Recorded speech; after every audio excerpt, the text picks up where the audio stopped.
Hello friends, நான் அஸ்வின் பாபு. இன்னைக்கு வீடியோவில் ரொம்ப இம்பார்ட்டண்டான டாப்பிக்கை பற்றி தான் பார்க்க போகிறோம். அது எதை பற்றின்னு பார்த்தீங்கன்னா ஹியூமன் டிராஃபிக்கிங். ஹியூமன் டிராஃபிக்கிங்னா என்னது? மனிதர்களை பணத்துக்காக மட்டுமே மற்றும் சில தேவைகளுக்காகவும் கடத்துவது தான் ஹியூமன் டிராஃபிக்கிங். அப்படின்னா என்ன? எங்கெங்கெல்லாம் இது நடக்குது? இது எந்தெந்த இடத்துல நடக்குது? யாரெல்லாம் இவங்களுடைய டார்கெட்டிங் ஆடியன்ஸ்? இவங்களை கடத்தி கொண்டு போய் என்ன செய்வாங்க? இப்போ ரீசெண்டாக என்ன நடந்திருக்கு? இது எப்போலேருந்து நடக்குது? இன்றைக்கி நேற்று தான் நடக்குதா, இல்லை பல ஆயிரம் வருஷங்களுக்கு முன்னாடியே இதில் நடந்திருக்கா அப்படின்றத டீட்டெயிலாக இந்த வீடியோவில் பார்ப்போம். வாங்க வீடியோக்குள்ளே போகலாம். ஓகே, ஹியூமன் டிராஃபிக்கிங்னா என்ன? என்ன பண்ணுவாங்க? யாரை ஃபஸ்ட்டு பிடிப்பாங்க அப்படின்னு பார்த்தீங்கன்னா, ஹியூமன் டிராஃபிக்கிங்னா மக்கள் இது பார்த்திங்கன்னா மிகப்பெரிய ஒரு மாஃபியா கும்பல் மாதிரி. ஓகேங்களா? அவங்க என்ன பண்ணுவாங்கன்னா, சின்ன சின்ன இடத்துக்குலாம் போய் சின்ன சின்ன அனாதை மக்கள், அது மட்டும் இல்லாமல் அனாதையாக இருக்கவங்க, சின்ன குழந்தைங்க கூட்ட நெரிசல்லையும் அங்கேருந்து சில குழந்தைகளையும் பெண்களையும் மோஸ்ட்டாக கடத்தி கொண்டு போய் தன்னுடைய தேவைகளுக்காக அவங்கள யூஸ் பண்ணிப்பாங்க. ஓகேங்களா? சரி, இது எங்கெங்கெல்லாம் நடக்குது, எப்படி நடக்குது அப்படின்னு பார்த்தீங்கன்னா, மோஸ்ட்லி பார்த்தீங்கன்னா லார்ஜாக பாப்புலேஷன் இருக்க மாதிரி கண்ட்ரீஸில் நிறைய நடக்குது. ஃபார் எக்ஸாம்பிள் நம்மளுடைய கண்ட்ரியை எடுத்துக்கலாம், India, China, Europe, south Asia ஃபுல்லாகவே இது நடந்துகிட்டு இருக்கு. ஓகே, இது எதுக்காக நடக்குது? ஏன் இதை பண்ணுறாங்க? இதை வச்சு அவங்க என்ன பண்ணுவாங்க? மக்களை கடத்தி கொண்டு போய் என்ன பண்ணுவாங்க அப்படின்னு பார்த்தீங்கன்னா, நிறைய ஃபேக்ட்ரிஸ், இண்டஸ்ட்ரீஸ்லாம் பார்த்தீங்கன்னா ரொம்ப மோசமான கொடுமையான சில வேலைகள்லாம் இருக்கும். அந்த வேலைக்கெலாம் சில பேர் போகவே மாட்டாங்க. அவங்களுக்கு அந்த வேலைக்கு ஆட்கள் கிடைக்கவே மாட்டாங்க. முக்கியமாக பார்த்தா இந்த கெமிக்கல் ஃபேக்ட்ரிஸ், பெரிய பெரிய ஸ்டீல் இண்டஸ்ட்ரீஸ், இந்த மாதிரியான இடத்துல அடிமை தொழில் செய்கிற மாதிரி செய்வாங்க இவங்கெல்லாம். கல் உடைக்கிறதுலேருந்து மண் எடுக்கிற வரைக்கும், சின்ன சின்ன ஆயிலெலாம் லீக் ஆகும். ரொம்பவே ஒரு பெரிய பெரிய ஃபேக்ட்ரிஸ்லாம் ரொம்ப குட்டி இடத்துல உள்ளே போய் ஆயிலை க்ளீன் பண்ணிட்டு வெளில வர மாதிரி. அதுவும் இல்லாமல் டெசர்ட்ஸில், அரப் கண்ட்ரீஸில் நம்ம நிறைய மூவிஸில் கூட பார்த்துருப்போம் இல்லைங்களா? அங்கே போய் வேலை செய்கிற அளவுக்கு இவங்களை கொண்டு போய் அங்கே வேலைக்கு வைப்பாங்க. ஏன்னா இவங்களை கேட்க நாதியே இருக்காது, அவங்கள யார் என்னன்னு தேடக்கூட முடியாது. இந்த மாதிரி இடத்துல தான் அப்புறம் ரொம்ப கஷ்டமான வேலைகள்லாம் இருக்கும். அந்த மாதிரி வேலைக்கு. அது மட்டும் இல்லை, ரொம்பவே முக்கியமாக இவங்க முக்கால்வாசி தேவைக்கு எதுக்கு யூஸ் பண்ணுறாங்க அப்படின்னு பார்த்தீங்கன்னா, செக்ஸ் ஒர்க்கர்ஸாக யூஸ் பண்ணுறாங்க. நிறைய மேல் நாட்டுகள்லையும் பார்த்தீங்கன்னா இந்த மாதிரி ஆட்கள் தான் செக்ஸ் ஒர்க்கர்ஸாக யூஸ் பண்ணுறாங்க. இவங்களை பார்த்தீங்கன்னா மோஸ்ட்லி பெண்கள், குழந்தைகள் தான் மெயினான டார்கெட்டாக இருக்காங்க. ஓகேங்களா? நீங்கள் இப்போ நிறைய பணக்காரர்கள் நிறைய ஃபேக்ட்ரிஸ், இண்டஸ்ட்ரீஸ்லாம் வச்சுருப்பாங்க. அவங்க நிறைய இடத்துக்கு போய் என்ஜாய் பண்ணுவாங்க. பெரிய பெரிய மால்தீவ்ஸு, துபாய், அரப் கண்ட்ரீஸ்லாம் போய் நம்ம லீவுக்கெலாம் நிறைய போயிருப்போம் இல்லைங்களா? இந்த மாதிரி ஹைஃபையான இடத்துக்கு பின்னாடி கண்ணுக்கே தெரியாமல் நிறைய சின்ன சின்ன குழந்தைகள், பெண்கள் எவ்வளவோ கஷ்டப்பட்டுட்டு இருக்காங்கன்னு தெரிஞ்சுக்கோங்க. இவங்களாம் ஜஸ்ட் அடிமையாக வேலை செஞ்சுட்டு இருப்பாங்க.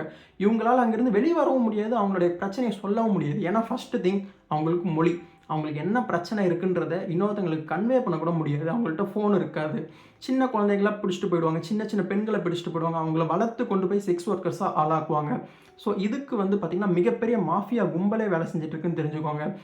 நிறைய பேர் சந்தோஷமாக அவங்களுடைய டைமை கழிக்கிற இடத்துல பின்னாடி பல பேருடைய கண்ணீர் இருக்குது அப்படின்னு தெரிஞ்சுக்கோங்க. அவங்களுக்கு மெயினாக பாஸ்போர்ட் இருக்காது. பாஸ்போர்ட் இருந்தாலுமே பார்த்திங்கன்னா அவங்களுடைய ஓனர்ஸ்லாம் கிடையாது, அவங்களை கடத்தி கொண்டு போயிருக்காங்க இல்லைங்களா? அவங்கள்ட்ட தான் அந்த பாஸ்போர்ட் எல்லாமே இருக்கும். அவங்களால அங்கேருந்து தப்பிச்சு வெளில வரவே முடியாதுன்றது தெரிஞ்சுக்கோங்க.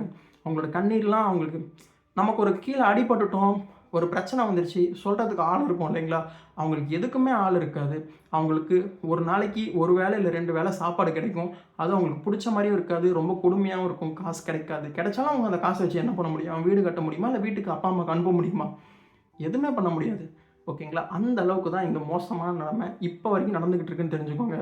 அது எப்படி சொல்கிறேன்னா, இப்போ ரீசெண்டாக 2 to 3 டேஸ்க்கு முன்னாடி இன்டர்போல் ஆஃபீஸர்ஸ் செஞ்ச ஒரு ஆப்ரேஷனில் 3700 விக்டிம்ஸை 3700 பேரை பிடிச்சிருக்காங்க. அவங்க விக்டிம்ஸ் கிடையாது. அவங்க பார்த்திங்கன்னா இந்த மாதிரி தொழிலில் ஈடுபட்டவங்க, இந்த மாதிரி ஹியூமன் டிராஃபிக்கிங்கில் ஈடுபட்டுட்டு இருக்க அந்த மாதிரி ஏஜென்சியே பிடிச்சிருக்காங்க. அப்போனா பார்த்துக்கோங்க, அவங்க எத்தனை பேர் 3700 பேரை பிடிச்சிருக்காங்கன்னா, அவங்க எத்தனை பீப்புளை அவங்க கடத்தி கொண்டு போயிருப்பாங்க, எத்தனை குழந்தைகளை கடத்தியிருப்பாங்க.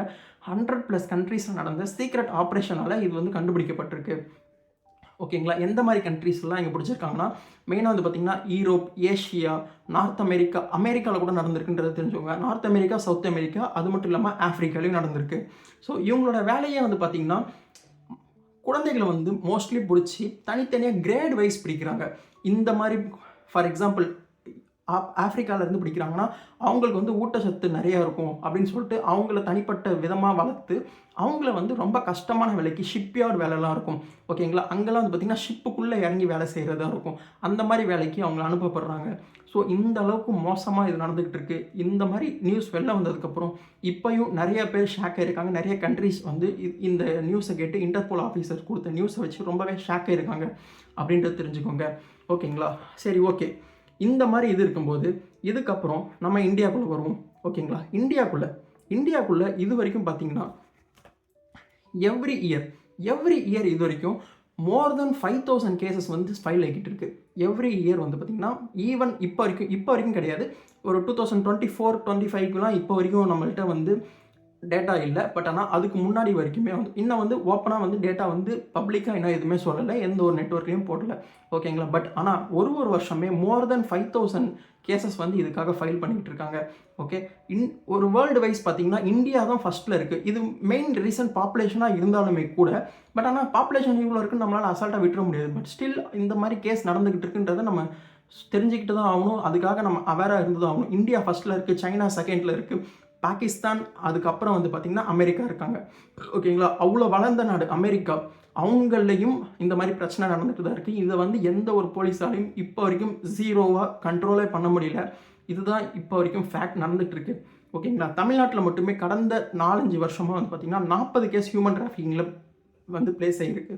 அது மட்டும் இல்லாமல் குழந்தைகள் காணா போனதாக வந்து பார்த்திங்கன்னா தமிழ்நாட்டில் வருஷம் வந்து பார்த்திங்கன்னா மோர் தென் 2500 கேஸ் வந்து ஃபைல் ஆகிட்டு இருக்கு. பட் ஆனால் இதில் ஒரு நல்ல விஷயம் தமிழ்நாட்டில் என்ன நடந்திருக்குன்னு பார்த்தீங்கன்னா இப்போ வரைக்குமே 98% ஆஃப் காணா போன குழந்தைகளை வந்து பார்த்திங்கன்னா கண்டுபிடிக்க வச்சுருக்காங்க.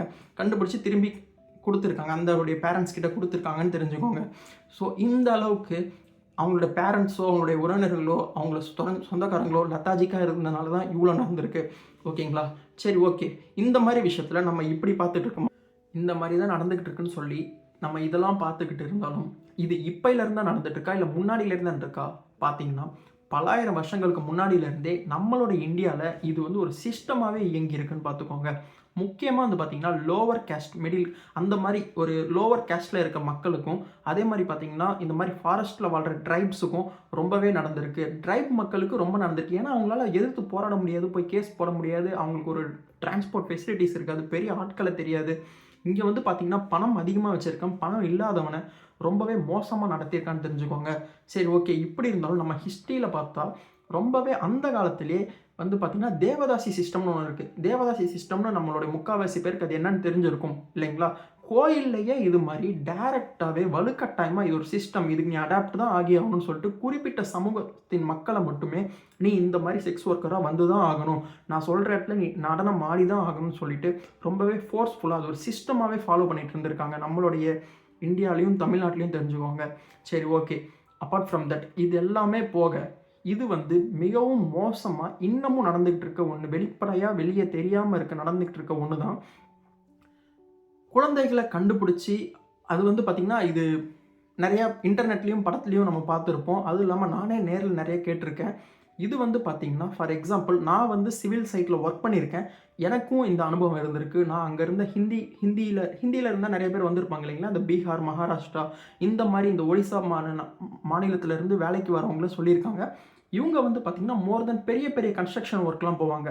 ஓகேங்களா. அந்த மாதிரி ஒர்க்கு போகும்போது அங்கே வந்து நடந்திருக்கு. இவங்களுமே நிறையா பார்த்துருக்காங்க. எப்படின்னு பார்த்தீங்கன்னா ஒரு குடும்பம் இருக்குன்னா இது வந்து ஒரு மோசமான மித்து தான். பட் ஸ்டில் வந்து பெரிய பெரிய பணக்காரங்க இது பண்ணிட்டு தான் இருக்காங்கன்னு சொல்கிறாங்க. ஆனால் இதுக்கு எவ்வளோ ஆக்ஷன் எடுத்திருக்காங்க, என்ன நடந்திருக்கு எதுவுமே தெரியாது.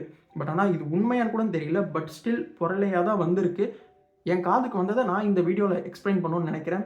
என்ன அவங்கக்கிட்ட இருந்து எனக்கு என்ன தெரிஞ்சதுன்னா இவங்க வந்து என்ன பண்ணுவாங்கன்னா ஒரு மிகப்பெரிய ஃபேக்ட்ரிஸ் இண்டஸ்ட்ரியில் தான் கட்டுறாங்க இல்லைங்களா. பெரிய பெரிய பில்டிங் கட்டுவாங்க இல்லைங்களா.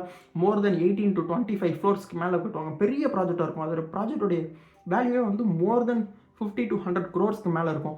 அந்த மாதிரி இதில் ஒரு பெரிய மித்து என்னன்னா ஒரு குழந்தை, ஓகேங்களா, அது வந்து நிறைய சொல்லுவாங்க. ஒரு குடும்பத்தில் வந்து ஃபஸ்ட்டு பிறந்த பையன், ஃபஸ்ட்டு பிறந்த பொண்ணு, ஸோ இந்த மாதிரி நிறைய டீட்டெயில்ஸ்லாம் இருக்குது. இவங்க ஒரு சாமியார் சொல்கிறத அவங்க ஃபாலோ பண்ணுவாங்க. கன்ஸ்ட்ரக்ஷன் நடந்துக்கிட்டு இருக்கும். குறிப்பிட்ட நாள் அன்னைக்கு இவங்க வந்து என்ன பண்ணுவாங்கன்னா அந்த குழந்தையை கொண்டு போயிட்டு கொன்று அந்த பில்டிங்கை கீழே புதைப்பாங்களாம். இது வந்து நான் கேள்விப்பட்டிருக்கேன், மூவிலையும் பார்த்துருக்கேன், நிறைய பேர் நீங்களும் கேள்விப்பட்டிருக்கலாம். நான் சிவில் சைட்டில் ஒர்க் பண்ணனால எனக்கு ஹிந்திக்காரங்க ஒர்க் பண்ணவங்க அவங்களே சொல்லியிருக்காங்க என்கிட்ட. என்னால் நம்ப முடியல. பட் ஸ்டில் இது மாதிரிலாம் நடக்குதுன்னு கேள்வி பார்க்கும்போது ரொம்பவே பயமாகவும் இருக்கணும். நம்ம வந்து பார்த்திங்கன்னா சேஃபாகவும் இருக்கணுன்றதுல இருக்குது. ஸோ அவங்க என்ன பண்ணுவாங்கன்னா, குறிப்பிட்ட வயசான குழந்தைய கொன்று அவங்களுடைய பில்டிங்கு கீழே புதைப்பாங்களாம். அதனால் வந்து அந்த ப்ராஜெக்ட்டில் எந்த ஒரு ப்ராப்ளமே வராது. பெரிய பெரிய கேஸில் இருந்தால் சீக்கிரம் சால்வ் ஆகிடும்னு சொல்லிட்டு. ஏன்னா இப்போ யோசிச்சு பாருங்களேன், பலாயிரம் கோடி போடுறவன் இதுக்கு யோசிப்பானா? இதை பண்ணால் அந்த பலாயிரம் கோடி எனக்கு கிடச்சிரும், பலாயிரம் கோடி எந்த லாஸும் இல்லை, அந்த பிஸ்னஸ் சக்ஸஸ் ஆகும்னு தெரியும் போது இதை எப்படி அவன் பண்ணாமல் இருப்பான்? ஸோ ஸ்டில் எல்லாம் சேஃபாக இருங்க. இந்த மாதிரி உங்களுக்கு தெரிஞ்ச பசங்க எங்கேயா விளையாட போகிறாங்க, சின்ன குழந்தைங்க எங்கேயா விளையாட போகிறாங்க, கொஞ்ச நேரம் காணனாலும் நீங்கள் சடனாக ஆக்ஷன் எடுங்க. எல்லாத்தையும் லத்தாஜிக்காக விட்டுட்டு இங்கே தான் போயிருப்பான் வந்துடுவான், அங்கே போயிருப்பான் வந்துடுவான். நீங்கள் வெயிட் பண்ணுற ஒவ்வொரு டைமே வந்து பார்த்திங்கன்னா ரொம்பவே ப்ரீஷியஸாக இருக்கும். அந்த செகண்டில் கூட அந்த குழந்தைகள் காணா போக நேரலாம். ஸோ சேஃப் அண்ட் செக்யூராக இருங்க. இந்த வீடியோவில் இதை தான் உங்களுக்கு எக்ஸ்பிளைன் பண்ணணும்னு நினச்சேன். யோசிச்சு பாருங்கள், ரீசெண்டாக நடந்தது இவ்வளோ பேர் கண்டுபிடிச்சிருக்காங்க. இன்னும் நிறைய பேர் இவங்க ஒழிக்காமல் இருந்திருக்கலாம். பட் ஸ்டில் நம்மளுடைய பசங்க, நம்மளுடைய ஃப்ரெண்ட்ஸ் அண்ட் ஃபேமிலிஸை நம்ம தான் சேஃபாக பார்த்துக்கணும். இந்த வீடியோவில் இதை எல்லார்ட்டையும் ஷேர் பண்ணணும்னு நினச்சேன், ஷேர் பண்ணிட்டேன். உங்களுக்கு பிடிச்ச கருத்தை நீங்கள் கண்டிப்பாக கமெண்ட் பண்ணுங்கள். என்ன சப்போர்ட் பண்ணணும்னு நினச்சிங்கன்னா என்ன சப்ஸ்கிரைப் பண்ணி என்னை ஃபாலோ பண்ணுங்கள். நெக்ஸ்ட் வீடியோவில் பார்ப்போம். தேங்க்யூ, பாய்.